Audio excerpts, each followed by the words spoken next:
Bro, bangun bro. Ada apa? Gak apa-apa sih, cuma mau ngasih tahu kalau Ferrari turu. Aduh. Lagi-lagi race yang turu buat tifosi. Oke guys, welcome to curhat ya, curhat tifosi. Ini sekarang segmennya namanya udah curhat tifosi ya guys ya, daripada race review ya. Kita lebih ke curhat ya teman-teman ya. Tapi sebelumnya guys, sebelum gua curhat ya, jangan lupa untuk like dulu videonya, komen di bawah menurut kalian gimana race kemarin, dan jangan lupa untuk klik di subscribe button buat kalian yang belum subscribe. Bantu gua ke 100.000 subs tahun ini, semoga bisa.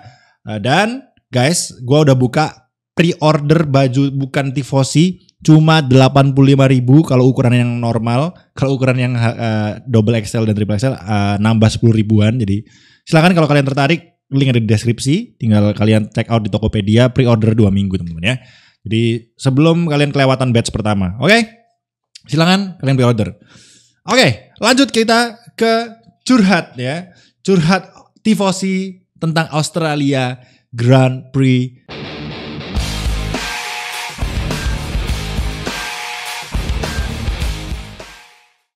Yes guys, what a race ya. Di Australian Grand Prix, race yang ya awal-awal seru, dramanya dapet, mulai tengah-tengah boring, pas terakhir dramanya langsung gede, langsung melek gitu ya, ngantuk-ngantuk gitu kan. Karena gue pribadi juga kemarin nontonnya karena jam 12 siang, gue bangunnya juga siang biasanya, jadi gue baru bangun tidur tuh kemarin nontonnya, dan ya membuat melek jadinya gitu ya. Jadi cukup oke lah untuk di taraf menghibur ya. Tapi di taraf kacamata seorang tifosi ya, ini race yang baru race ketiga ya, tapi masih tidak ada harapan ya buat tifosi ya. Aduh, masih miris guys ya. Ya kita bahas pelan-pelan teman-teman ya. Race 1 kalian tahu sendiri, startnya sebenarnya not bad buat beberapa mobil. Salah satunya George Russell ya, yang langsung melewati Verstappen dengan sangat-sangat kencangnya di lap pertama teman-teman ya. Kalau kalian lihat itu benar-benar Russell bisa deketin banget si Verstappen dan langsung jauh teman-teman. Karena di turn 1 itu Verstappen agak melebar sehingga exitnya jelek, sehingga Russell yang lebih exitnya bagus. Jadi langsung jauh teman-teman. Namun sayangnya di sini di belakangnya Russell, ketika Russell udah jauh, si Leclerc harus tangling bersama Lance Stroll di turn ketiga, yang mana ya memang kita semua setuju itu bukan salahnya Lance Stroll. Leclerc pun juga udah bilang kalau itu racing incident, bukan salahnya Lance Stroll juga, karena emang posisinya waktu itu di depannya juga ada Fernando, jadi Lance Stroll nggak bisa kemana-mana. Jadi emang ya racing incident aja, nggak ya, namanya juga balapan itu terjadi. Cuma kenapa terjadinya harus sama Leclerc gitu? Kenapa nggak yang lain gitu ya? Ini baru race ketiga nih ya, di NFL udah 2 kali ya.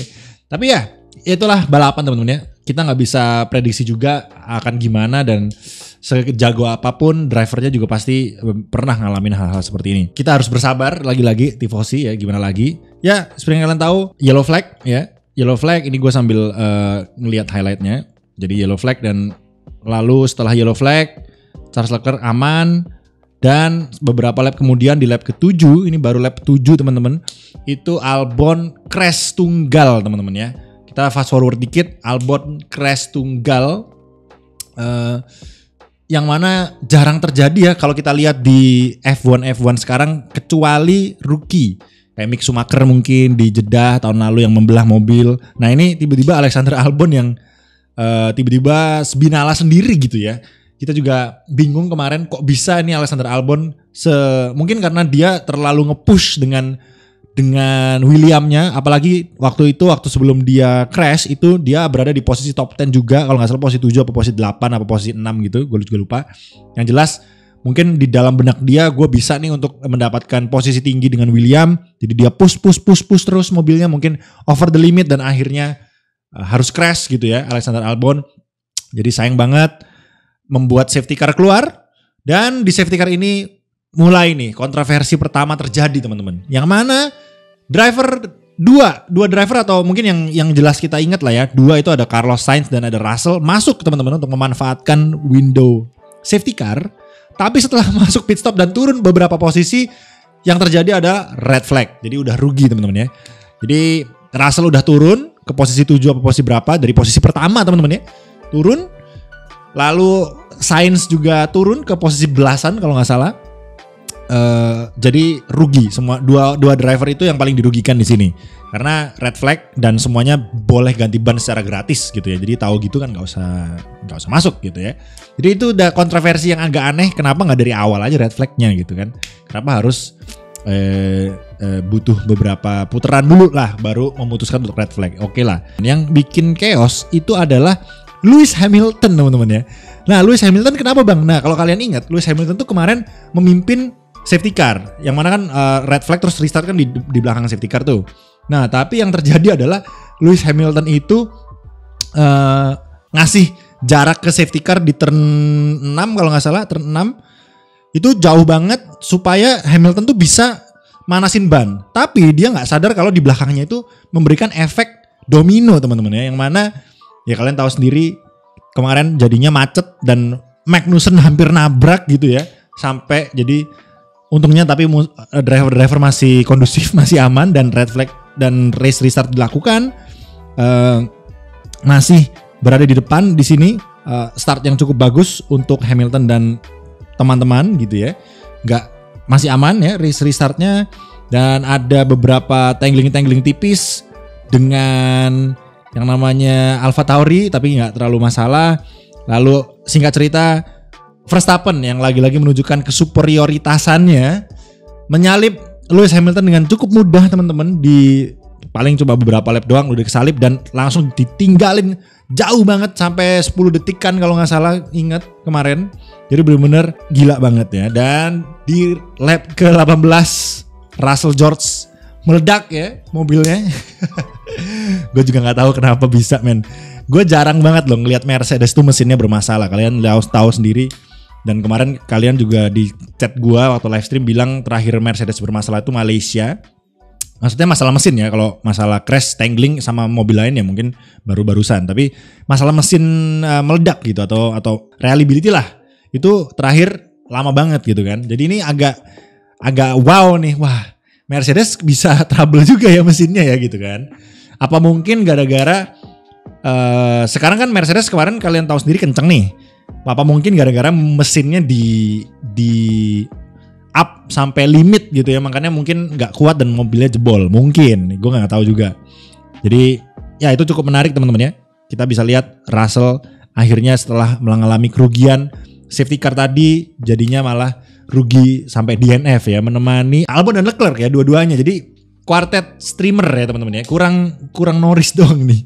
Untungnya kemarin Norris selamat teman-teman ya sampai finish ya. Dan kalian bisa lihat itu aja sih basically race-nya kemarin. Dan fast forward kita red flag ke sekian teman-teman ya. Red flag kesekian dikarenakan mobilnya Magnussen ya. Mobilnya Magnussen yang menabrak dinding di turn 1 ya. Jadi Magnussen bilang mobilnya itu nggak kerasa nabrak. Saking menurut dia nabraknya itu pelan banget teman-teman. Tapi mungkin itu alasan dia supaya gak terlalu malu kali ya. Karena itu nabraknya sampai bannya copot anjir. Masa iya gak keras gitu kan. Dia sih ngomongnya gue gak kerasa keras kok gitu kan. Sampai-sampai gue tuh gak kerasa kalau itu crash. Ternyata ban gue copot. Dia bilang gitu teman-teman. Nah akhirnya karena itu red flag. Dan ini momen dimana kontroversi itu cukup menarik teman-teman ya. Red flag di lap ke-55 ya teman-teman ya. Lap ke-55 red flag. Dan singkat cerita, of course setelah red flag restart lagi kan. Ketika restart ya kalian tahu sendiri kemarin Carlos Sainz menyenggol Alonso, yang mana dia tampak understeer. Tapi kalau dilihat juga di sebelahnya Sainz itu ada yang namanya mobil dari Alpine yang lock up teman-teman. Jadi mobil Alpine itu lock up. Lalu ya mungkin refleks atau gimana, akhirnya mungkin understeer karena ngeremnya mungkin terlalu late juga karena ngelihat si Alpine-nya lock up mungkin. Akhirnya tangling sama Alonso gitu kan. tangling sama Alonso membuat mobil Alonso melintir, of course, sama kayak ini persis banget sama Leclerc dan Lance Stroll di lap pertama. Dan setelah mobil Alonso melintir di turn 1, langsung domino efek lagi, ada Logan Sargent yang nabrak AlphaTauri Nyck de Vries, dan juga ada 2 Alpine yang langsung turu ya teman-teman ya. 2 Alpine yang langsung turu ditambah dengan Lance Stroll yang bablas di turn kedua teman-teman ya. Turn kedua bener, turn ketiga berarti ya, turn ketiga. Sama tempat Lance Stroll menyelebeo Leclerc. Jadi DNF, Alpine dan red flag langsung dikeluarkan kembali di lap ke-57 teman-teman. Dan kalian tahu sendiri kontroversi terjadi kembali. Ya mungkin ini bagi beberapa kalian mungkin fair, tapi ada yang bilang kontroversi juga, yaitu 5 detik penalti untuk Carlos Sainz. Tapi posisinya diulang teman-teman. Diulang restart sebelum Alonso itu ketabrak Sainz. Jadi Sainz dapat penalti 5 detik, tapi Alonso tetap balik ke posisi ketiga. Gua sih ya, kalau gua mungkin bias teman-teman. Gua sebagai tifosi ya gua sedih ya. Kenapa keputusannya seperti itu? Tapi mungkin karena gua ini fans Ferrari. Tapi gua mungkin mau tanya sama kalian, mungkin yang bukan fans Ferrari, menurut kalian gimana keputusan seperti itu? Apakah itu benar teman-teman menurut kalian gitu ya? Kita mungkin nggak terlalu paham dengan peraturan yang gimana ya mungkin ya, tertulisnya gimana. Tapi gue kemarin sempat baca-baca ya dari filenya FIA. Kan kalau ada penalti kan selalu ada file resminya tuh, ada report kertasnya gitu kan. Nah itu katanya FIA menilai bahwa Carlos Sainz itu memang causing collision. Intinya dari tulisannya itu harusnya tuh bisa dihindari oleh seorang Carlos Sainz. Jadi kayak kesannya FIA itu ngeblame Carlos Sainz karena late braking atau gimana gitu ya. Intinya menurut race stewardnya, Carlos Sainz nyundul. Itu lu salah gitu. Lu late braking, intinya gitu. Ditunjuk di blame gitu kan. Padahal dia di FIA di kertasnya itu juga ditulis tuh. Mungkin nanti bisa gue tampilin kertasnya ya. Nah, tapi bahasa Inggris silahkan kalian baca, mungkin di pause kalian artiin sendiri. Itu pokoknya di tulisannya itu tertulis bahwa race steward itu juga udah menyadari bahwa ya itu juga masih bagian dari restart gitu ya. Seperti halnya udah ditulis tuh sama si race stewardnya. Biasanya kalau lap pertama dan turn pertama kejadian agak tangling gitu, kita masih sedikit memaklumi dan penaltinya tidak terlalu keras. Jadi agak sedikit melonggarkan lah. Tapi di bawahnya itu tulisannya, tapi kita kali ini tetap mau memberikan Carlos Sainz 5 detik. Jadi udah dijelasin tuh sama race stewardnya di dokumen itu kalau memang biasanya kita nggak ngasih nih. Tapi ya kita feeling aja ngasih. Yang kali ini pokoknya kita ngasih. Kayak gitu anjir. Itu kayak what? Gue bacanya aneh juga. Nanti gue tampilin, kalian silakan pause dan baca sendiri teman-teman ya. Bahasa Inggris ya, gue yakin kalian udah pada pinter-pinter gitu ya untuk mengartikan hal tersebut. Jadi itu yang agak aneh sih menurut gue. Karena masalahnya posisinya tuh dibalikin gitu teman-teman ya. Alonso masih start di P3 dan tidak terjadi hal apa-apa. Lance Stroll masih balik ke P berapa tuh, P5 atau berapa. Dan akhirnya bisa finish P4 gitu ya. Jadi agak aneh. Mungkin ada yang gue baca di sosial media juga pada bilang gini. Bro, tapi kan oke, Alonso dibalikin nih dibalikin ke posisi ketiga nih. Tapi kan Carlos Sainz sudah membuat kekeosan yang domino nih. Gara-gara nabrakin si Alonso, Gasly sama Ocon crash nih. Lalu ada siapa lagi? Logan Sargent sama siapa tuh? Nyck de Vries crash juga nih gitu kan. Ya kalau misalnya dibilang seperti itu, masa iya gara-gara satu crash membuat tanggung jawab untuk keseluruhan pembalap gitu kan, nggak bisa dibilang gitu teman-teman. Karena kalau misalnya dilihat pun gitu ya, kalau dari foto-foto ya mungkin kalian bisa lihat juga dari F1 highlight itu kejadian Nyck de Vries sama Logan Sargent itu nggak ada hubungannya sama Alonso melintir pertama. Lalu kejadian Alpine yang crash menurut gue pribadi juga nggak ada hubungannya sama Alonso, karena Alonso tuh melintir udah duluan sebelum Alpine ini ngelebar gitu teman-teman ya. Dan itu karena Pierre Gasly ngelebar di turn 1 masuk ke rumput terus balik ke lintasan, nggak tahu kenapa dia ngiring kanan terus akhirnya nabrak sama Ocon gitu ya, crash. Jadi kalian bisa nilai nanti, mungkin kalian bisa silahkan ya, gue tampilin fotonya aja karena gue takut copyright teman-teman. Jadi kalian mungkin silahkan lihat di F1 race highlight di YouTube-nya Formula One, ada gratis gitu ya. Kalian coba nilai gitu gimana, apakah memang gara-gara Alonso, even gara-gara Alonso teman-teman. Mereka ini pembalap-pembalap F1 yang cukup bertanggung jawab dan cukup berskill lah ya untuk menghindari sebuah crash. Albon aja yang crash di depan mata orang bisa ngindarin ya kan. Albon yang di lap awal yang dia crash tuh, itu kan pembalap di belakangnya kan hampir nabrak tuh gitu kan, dan bisa menghindar gitu kan. Jadi kalau cuma crashnya Alonso ini, gua rasa pembalap-pembalap yang di belakang juga jago bro. Masa ngindarin crash kayak gitu doang? Nggak bisa gitu kan. Masa iya itu harus ditanggungin semua ke Carlos Sainz dan berbuah 5 detik penalti. Jadi ini yang dari gua pribadi, ya sekali lagi ini mungkin karena gua seorang tifosi walaupun gue pakai baju bukan tifosi teman-teman ya.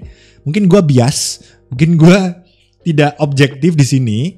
Tapi kalau menurut gue pribadi, secara objektif ya padahal ya, menurut gue ini udah objektif tapi nggak tahu. Menurut gue seharusnya Carlos Sainz gak dapat 5 detik. Seharusnya. Walaupun nih memang misalnya Carlos Sainz itu bersalah nih katakanlah, walaupun menurut gue sebenarnya nggak terlalu bersalah banget, tapi ya itu keputusan steward ya. Misalnya memang Carlos Sainz tuh salah gitu, tapi kan race-nya dibalikin nih, ya kan? Posisinya dibalikin nih, mohon maaf nih. Kalau misalnya lu mau ngasih penalti, ya posisinya lanjutin gitu. Carlos Sainz di posisi keberapa, ketiga startnya atau 2, ya Alonso start dari belakang gitu. Ya itu mungkin menurut gua itu masih fair, itu adil lah. Walaupun finishnya Carlos Sainz juga masih di belakang karena kan finishnya under safety car tuh ya kan.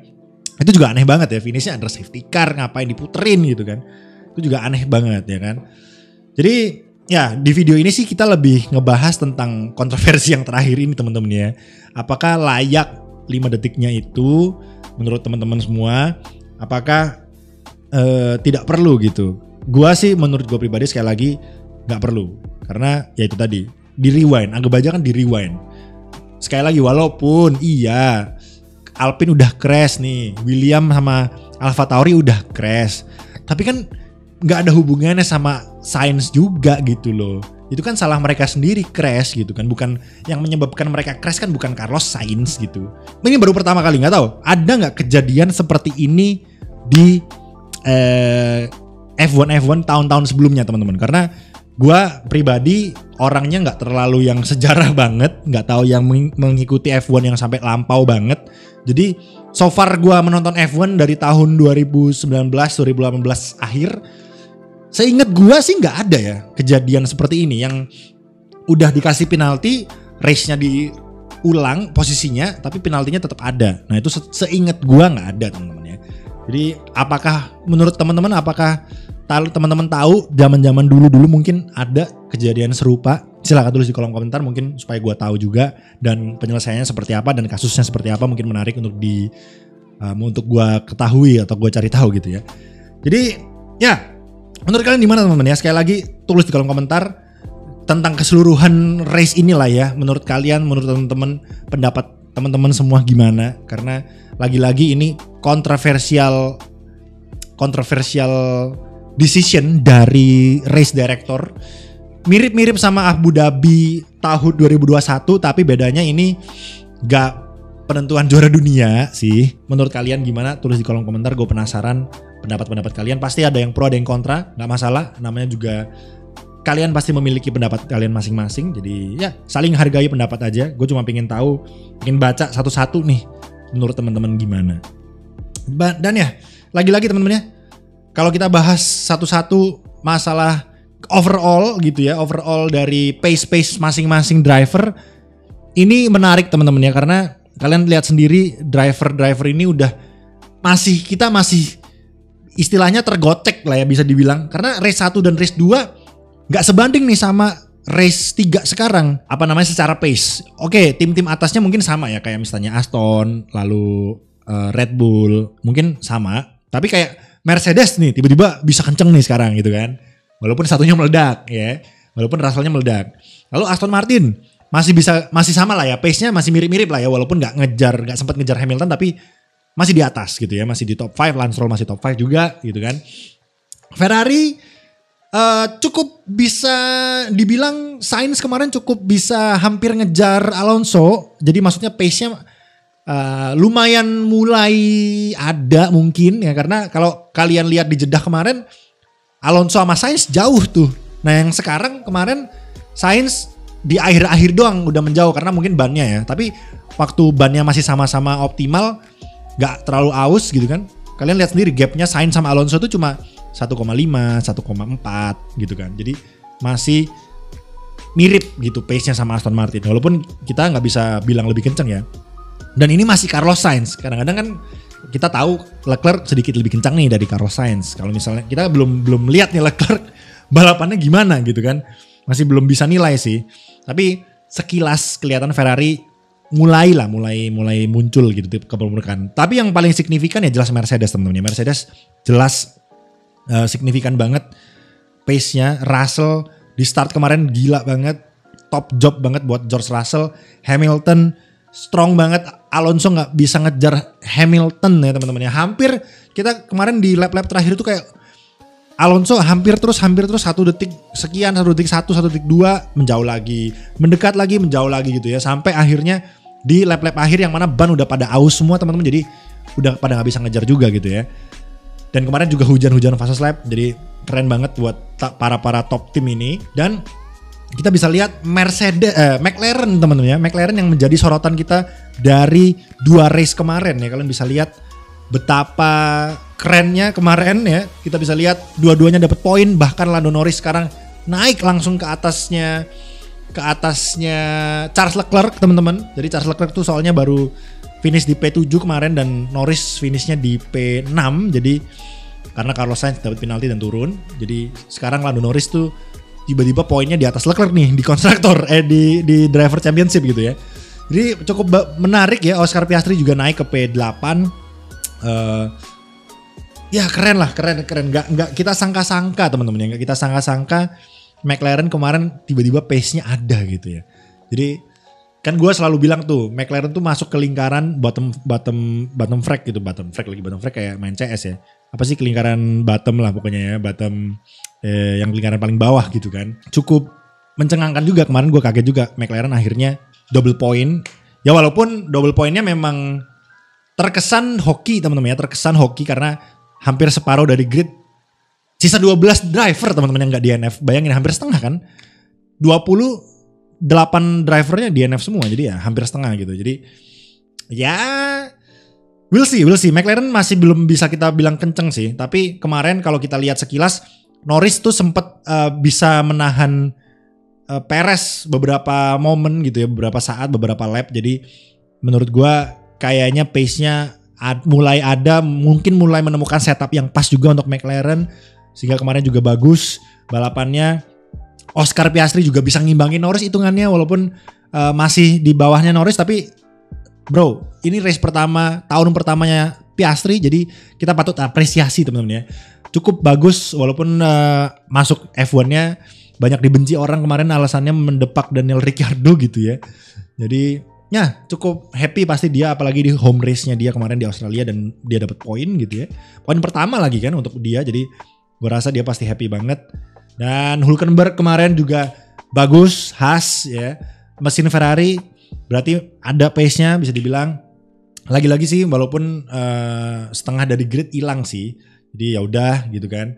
Guan Yu Zhou poin pertama, Yuki Tsunoda poin pertama juga karena Carlos Sainz turun ke P12. Jadi kemarin tuh poin-poin pertama yang tidak disangka-sangka, jadi kesannya terkesan kayak di giveaway sama Stewart sama Ferrari gitu ya, karena Carlos Sainz harus turun jadi naik satu semua dan kebetulan poin-poin pertama semua gitu ya. Guan Yu Zhou, lalu ada Tsunoda di P10 jadi dapat poin pertama juga untuk AlphaTauri. So ya race yang cukup seru kalau dari sisi televisi, sisi hiburan tuh kemarin seru banget. tapi untuk beberapa fans garis keras mungkin agak, terutama tifosi ya teman-teman ya, agak sedih, agak turu gitu ya, termasuk gue pribadi. But ya, gue congratulations sih untuk, terutama untuk McLaren. Gue kemarin applause juga untuk dua driver McLaren bisa stay calm, stay di depan, dan mereka bisa finish semuanya poin teman-teman. Mereka adalah satu-satunya tim bottom frag lah ya, bottom frag yang, atau bottom field lah ya, yang bisa mendapatkan double point kemarin. William dua-duanya DNF, Guan Yuzo dan Bottas cuma Zhou doang, Bottasnya turu kemarin.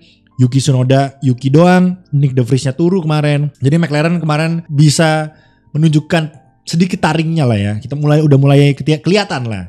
Jadi let's see, kita pantau McLaren di race-race berikutnya, karena 2 race pertama mereka melempem terus teman-teman. So ya, ini kemarin kan anggap aja kemarin masih belum bisa dihitung ya, karena setengah dari gridnya DNF teman-teman. Tapi ya kita tetap apresiasi. Dan Aston Martin kita nggak perlu bahas karena emang dari kemarin double point terus Aston Martin.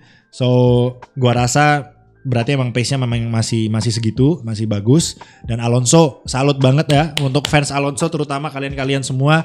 Gua nggak tahu kenapa banyak fans Alonso di tahun-tahun sekarang ini, karena harusnya fans Alonso itu orang-orang lawas yang mungkin seumuran gua gitu ya. Tapi nggak tahu kenapa kok banyak dari kalian juga yang ngefans sama Alonso. Jadi keren. 3 kali podium berturut-turut teman-teman. Jadi heads up ya untuk Alonso. Even Hamilton aja baru sekali. Verstappen juga 3 kali berturut-turut. Perez akhirnya hilang dari podium teman-teman ya. Dan Perez kemarin P5 dari paling belakang. So ya, heads off juga untuk Perez. Mungkin kalau kemarin gak banyak red flag mungkin bisa lebih maju lagi Perez. But ya tetap keren dari posisi 20 ke P15 ya. Walaupun lagi-lagi setengah gridnya DNF. But ya keren. Lagi-lagi congratulations untuk Red Bull fans, terutama Max Verstappen fans. Memang gak terkalahkan nih bocil ya. Ya bocil lah ya, Verstappen yang masih 24 tahun. 25 mungkin tahun ini kalau gak salah. Ya keren sih, keren. Bisa konsisten gitu orangnya. Gue Verstappen tuh walaupun orangnya itu mungkin secara sifat gak likable, tapi kalau dalam hal balap dia tuh predator banget teman-teman ya. Dia tuh konsisten banget tiap lap, fast lap gitu ya. Jadi itu membuktikan bahwa emang dia itu konsisten. Yang bisa ngalahin dia kemarin fast lap terus juga Hamilton 7 kali world champion, wajar. Ini baru 2 kali men. Jadi salut banget untuk seorang Max Verstappen ya, harus kita apresiasi juga. Walaupun lagi-lagi ya, mungkin keluarga Verstappen tuh tidak likable secara sifat kemanusiaannya teman-teman. Tapi untuk hal balapnya ya jago lah ya, harus kita akui teman-teman ya. Dan ya selamat juga untuk fans Mercedes, kalian mendapatkan podium pertama, apalagi fans Bang Jago gue yakin banyak juga. Jadi selamat atas peraihan podium kalian ya teman-teman ya. Kali ini tifosi emang harus salut dulu. Gak apa-apa, baru 3 race ya, masih ada 20 race lagi untuk melihat Ferrari turu sepertinya. Semoga enggak ya. Oke, terima kasih banyak guys yang udah menonton. Sekali lagi congratulations Mercedes, Red Bull dan juga Aston Martin, kalian keren. Ferrari di bawah dulu, kita tidur dulu teman-teman. Nanti siapa tahu monsternya terbangun ya, who knows ya. Ya, lagi-lagi kita cuma bisa berharap teman-teman. Kita tidak bisa berbuat apa-apa di sini. Jadi tahan dulu yang dihujat-hujat sama tim-tim lain, gak apa-apa. Kita terima dulu hujatan-hujatan itu teman-teman ya. Kita terima dulu. Kita tunjukkan bahwa kita memiliki mental yang kuat ya teman-teman ya. Dan ya, it's okay. Jadi ini sekali lagi ya, buat kalian yang tidak mau menjadi tifosi atau tifosi secara tidak mau ketahuan, nah, beli merch gua, link ada di deskripsi teman-teman ya. Oke, terima kasih banyak yang sudah menonton.